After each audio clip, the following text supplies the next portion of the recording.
நானா புலம்பெயர் வாழ் மக்கள் அனைவருக்கும் அன்பான இனிய வணக்கம். என்னோட அக்கா வர சொல்லி இப்போ நான் அவங்களோட வீட்டை வந்திருக்கேன். அவங்ககிட்ட என்னென்னு கேட்போம், வாங்க பார்ப்போம்.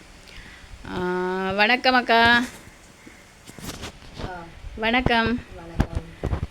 என்ன பிரச்சனை உங்களுக்கு சொல்லுங்கள். நீங்கள் வர சொன்னீங்க, நான் வந்திருக்கேன். என்னென்னு சொல்லுங்கள். இருக்க வீடு வாசலும் இல்லை. 2 பிள்ளை, ஒரு பொம்பளை பிள்ளை ஓயல் எடுத்துட்டு இருக்காங்க, ஏல் செய்கிறாங்க.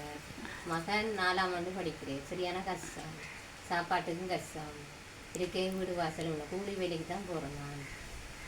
அதனுடைய என்ன உங்களால் என்கிட்ட ஏதாவது உதவி எங்களை பிள்ளைகளுக்கு படிப்புக்கு எனக்கு உதவிகள் செய்யணும். தம்பி எத்தனையாம் ஆண்டு படிக்கிறீங்க? தம்பி 4ஆம் ஆண்டு. 4ஆம் ஆண்டு படிக்கிறீங்களா? எந்த ஸ்கூல்? ஆசி ஸ்கூல். தம்பிக்கு என்ன வேணும்? சைக்கிள் இருந்தால் பள்ளிக்கு அந்த எங்களோட மக்கள்கிட்ட கேளுங்க. சைக்கிள் ஒன்று வேண்டித்தாங்க. சொல்லுங்கள். நான் நல்லா படிப்பேன். சாப்பாட்டுக்கும் கஷ்டம், இப்படித்தான் தெரிகிறேன். வீட்டு வேலையை தான் செய்கிறது.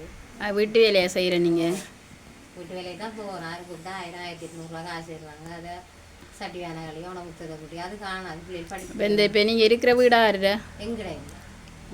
ஒரு அக்காட வீட்டில் இருக்க அவன் எப்போ ரொம்ப சொல்கிறாவோ அது தெரியாது. வாழ் போட்டுருக்கோம். காணி இருக்கா உங்களுக்கு? காணி இல்லையே, எல்லாத்தான் இப்படி தெரிகிறேன். காணியும் இல்லை, வீடும் இல்லை. அப்படி ஆக்கள்ற வீட்டு வழியே இருக்கிறீங்க. அப்படியா? ஆனபடியாக உங்களால் எந்த உதவியில் எனக்கு செய்வீங்க. எனக்கு கேட்ட பிள்ளைகளுக்கு தான் உங்களுக்கு போட்டி பூமியும் கிடையாது. உங்களோட கணவர் எங்க? அவர் இருந்தும் இல்லாத போலாம் இருக்கிறது தான் பார்க்குறேன். இந்த அக்காட கணவர் இருந்தும் இல்லை. இப்போ உங்களோட இல்லையா? இல்லை. அந்த அக்காட கணவர் இப்போ அவையோட இல்லையா? அவங்களுக்கு சரியான கஷ்டமாக. அவள் வீட்டு வேலை தான் செய்து இந்த பிள்ளைகள் 2ஐயும் படிப்பிக்கிறா. 2 சாப்பாடு, ஒரு நேரம் சாப்பாட்டுக்கும் சரியாக கஷ்டப்படுறாங்க. எங்கள் தமிழ் உறவுகளை உங்களால் ஏண்ட உதவியை இந்த அக்காவுக்கு செய்யுமாறு மிக தாழ்மையுடன் கேட்டுக்கொள்கிறேன்.